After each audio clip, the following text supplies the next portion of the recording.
दो रोटी कम खाइए, समाज बोलता है बोलने दीजिए, लेकिन बच्चों को जितना शिक्षा दे शिक्षा दीजिए, क्योंकि शिक्षा उस शेरनी का दूध है जिसने पिया वो दहाड़ा है और उसकी दहाड़ पूरी दुनिया सुनेगी। इसलिए आपके बच्चे की दहाड़ना चाहिए, चाहे कुछ भी आलोचनाएं कभी आएंगी। आप देखिए, आप आत्मचिंतन जरूर कीजिएगा कि आपका काम सराहनीय है, सकारात्मक है या नहीं, लेकिन दूसरों को दबाव में नहीं आप है। आलोचनाएं आज के समय डिजिटल इंडिया में आलोचनाएं वैसे ही जैसे चेहरे पे कभी दाना निकल जाता है ना, तो उसको ज्यादा खखोरा नहीं जाता है।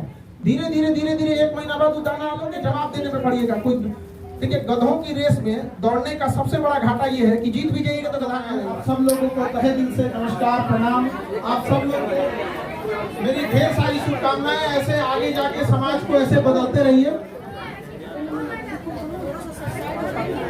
प्लीज शांत हो जाइए, प्लीज शांत हो जाइए, सभी लोग प्लीज शांत हो जाइए।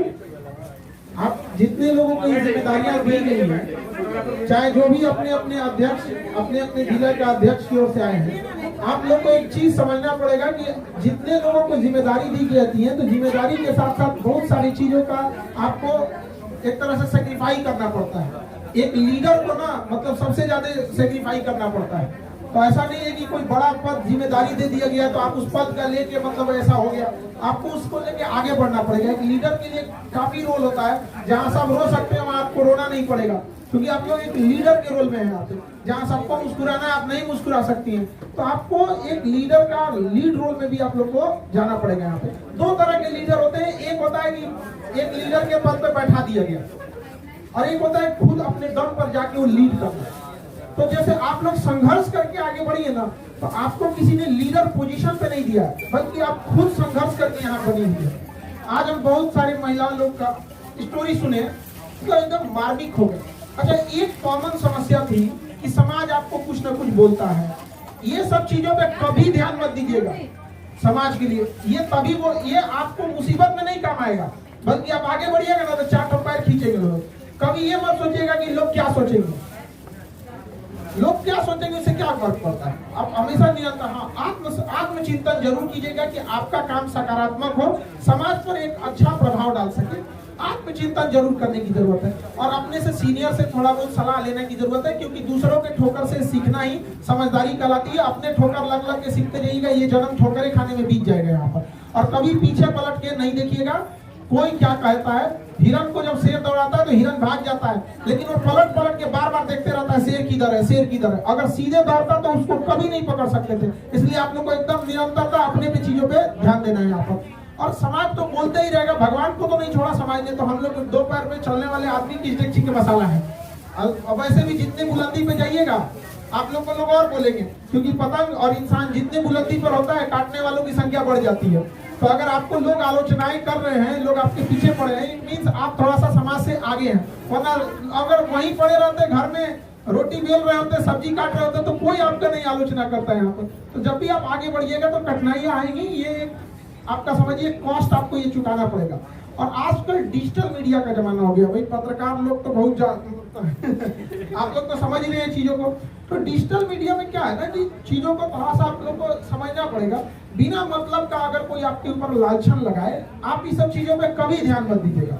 ये समाज में हम लोगों ने इस चीज को देखा है। भारत में महिलाएं एक तो बेचारी उनको पढ़ने नहीं दिया, समाज ने हजारों साल तक पढ़ लिख के कुछ आगे बढ़ी तो उसके ऊपर चार बात सुनाने लगा।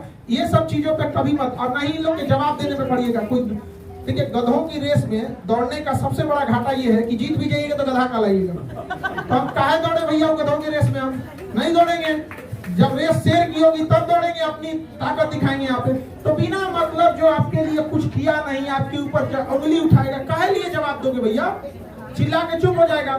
आप पे आलोचनाएं कभी आएंगी। आप देखिए, आप आत्मचिंतन जरूर कीजिएगा कि आपका काम सराहनीय है, सकारात्मक है या नहीं, लेकिन दूसरों को दबाव में नहीं। यहाँ पे आलोचनाएं आज के समय डिजिटल इंडिया में आलोचनाएं वैसे ही जैसे चेहरे पे कभी दाना निकल जाता है ना, तो उसको ज्यादा खखोरा नहीं जाता है।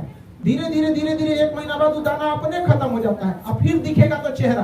तो जैसे आप समाज में आगे बढ़िएगा तो आलोचनाएं ऐसे निकलेंगी दाने की तरह, उसको खखोरिएगा नहीं, वैल्यू मत दीजिएगा। 10 दिन 15 दिन महीना बाद वो चीज खत्म हो जाएगा, फिर दिखेगा तो आपका ही ये चेहरा, जिसको समाज को देखना पड़ेगा कि बुलंदियां क्या चीज होती है। तो कभी इन सब चीजों में मत रहिएगा यहाँ पर। आजकल आप आपके ऊपर तो बिना मतलब अब जैसे एक महिला आप में थी कोरोना में जिनके हस्बैंड नहीं रहे, फैमिली में सास ससुर नहीं, मायके में माँ भाई माता पिता नहीं, ऐसे महिला को क्या करना पड़ेगा? उसको आगे बढ़ना पड़ेगा। और भाई कहीं आखिर अपना पेट पालने के लिए, बच्चों के पढ़ाने के लिए कुछ तो करेगी, वो करने भी नहीं देते हैं, उसको चाटो बात उठाते हैं। वो सारी महिलाएं लोग इस चीज को ध्यान रखिएगा, ये दाना एक दिन खत्म हो जाएगा। फिर जब बच्चे आपके कामयाब होंगे तो फिर आप यहीं आके अगली कहानी आप सुनाइएगा कि मेरे साथ भी ऐसा हुआ था और हमने इस समाज को एक आईना दिखाया यहाँ पर। अभी आप कांच है इसलिए सबको चुपते हैं, जिस दिन आईना बनेंगे उस दिन पूरी दुनिया आपको देखेगी और ये समाज को दिखा देना है। क्योंकि देखिए हम ये बात आज भी हम एक चीज को कहते हैं, मेरी मम्मी भी हमसे ये कहती थी कि बाबू जितने मुसीबत से हम तुमको पाले हैं, अगर तुम बेटी रहते तो हम लोग कहाँ जाते। इससे पता चलता है कि जिस माँ ने हमको बेटा होने के नाते यहाँ तक पहुँचा दिया, बेटी के नाम पे वो भी डर जाती है। इतना संघर्ष है बेटियों के लिए यहाँ पर। और आज भी अगर हम लड़की रहते तो शायद हम लोग यहाँ नहीं, क्योंकि समाज लड़कियों को हर रास्ते बंद करना चाहता है। यहाँ पर हमारे यहाँ जितनी लड़कियां पढ़ने आती हैं, हमें पता है कि माँ बाप उनको समाज से लड़के भेजा है। गरीबी तो कम पैर काटती है, ये समाज उनका गला घोंट देता है, यहाँ पे लड़कियों को पढ़ने नहीं देता है। इसलिए जब भी मेरे यहाँ लड़की आती है सबसे हम राखी बनवाते हैं और उनसे ना उनको कभी फील ना हो कि वो घर छोड़ के आई हैं। उनको ना एकदम भाई बहन का कैसे झगड़ा होते रहता है, तो उसको हम एकदम मतलब जैसे झगड़ा कैसे रहता है घर में कैसे होता है, तो उसको ये ना फील हो कि घर छोड़ के आया, तो उनसे हमेशा झगड़ा करते रहते हैं। कभी कोई तेज चल देगी तो टोक देंगे, इतना तुम घसीट के चल रही है, तुमको जाएगी जिस घर में ना उस दिन 4 को सुनाएगा सर तुमको यहाँ पे, तो अगले दिन से ठीक ठाक चलने लगी यहाँ पे। तो मजाक मजाक में उसको छोटे छोटे चीजें जो आदमी सिखा सके सिखा देता है। और तो इतना कर देते। एक लड़की आई थी, वो करी जब उसका जॉब हो गया तो करिए सर आप इतना ना हम लोग को टोके हैं कि अगर ससुराल हम लोग का गया 5 गो ननद मिल जाए तो 5 को टोकेगी, तो इतना ना आप टोकेंगे जितना ना आप हमको एकदम ढील मतलब एकदम आदत करा दी हमें। तो हमारा क्या कोशिश रहता है ना कि उसको मजबूत बनाना। हम कभी भी उसको इतना नहीं कहते कि उसको दिल पे हाथ लगे, लेकिन हाँ हमारी ये कोशिश जरूर रहती है, जिस तरह कुम्हार बर्तन को थोड़ा सा चोट लगाता है बर्तन तोड़ने के लिए नहीं बल्कि उसको एक खास सांचा में ढालने के लिए, उस तरह हम भी जरूर उनको टोकते हैं।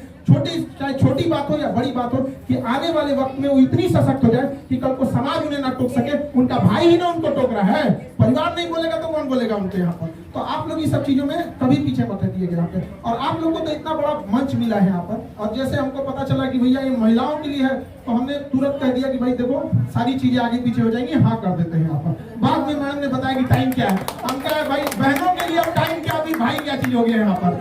तो आप सब हम लोग आप हम सब एक भाई बहन की तरह रहें, और जहाँ जो जिस फील्ड में रहे उस फील्ड में जैसे भी हो सके। जैसे हम एक शिक्षा क्षेत्र में, आप में से कल को कोई डॉक्टर बनेगा, एक बड़ा हॉस्पिटल खोलेगा, कोई महिलाओं के साथ ऐसा होगा तो वो खड़ा रहेगा, तो धीरे धीरे समाज बदलेगा। और ये 10 साल पहले जब आपने शुरू किया था तो कहाँ ऐसा कुछ था, कुछ नहीं था। हम भी आज से लगभग हमको भी 10 साल होने वाले हैं, हम भी उस समय हमको भी कहाँ लड़के थे, 6-7 लड़के थे हमारे यहाँ भी पढ़ाने वाले, और लोग ऐसे बोलते थे कि क्या पढ़ाएंगे यहाँ पे, ये पढ़ाएंगे। अभी बोले ना थोड़ा यहाँ पे बोलेंगे तो लड़का मुंह नोच लेगा उनका।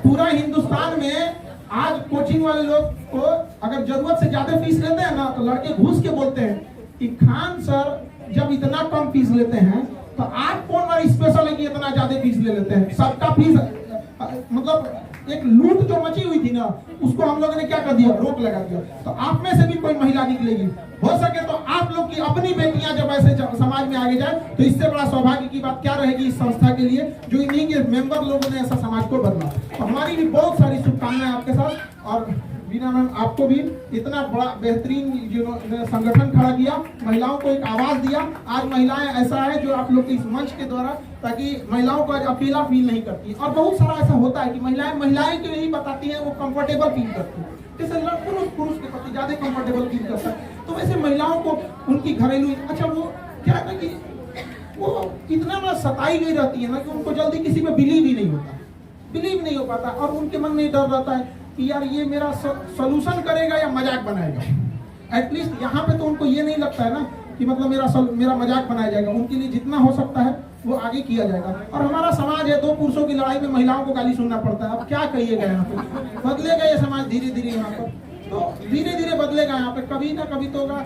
रात कितनी भी बड़ी क्यों ना हो, सुबह होने से नहीं रोक सकती है। और आप लोग को ही आगे बढ़ना होगा और किसी सहारा वगैरह की जरूरत नहीं, अपने से डट के खड़ा रहना है, कभी पीछे बढ़ के नहीं देखना है। जितना होगा जैसे होगा हमको खुद करना होगा, दूसरा कोई। ये आपका संगठन है, आप अपने संगठन में मजबूत रहिए और अपने फील्ड में बेहतर कर दीजिए।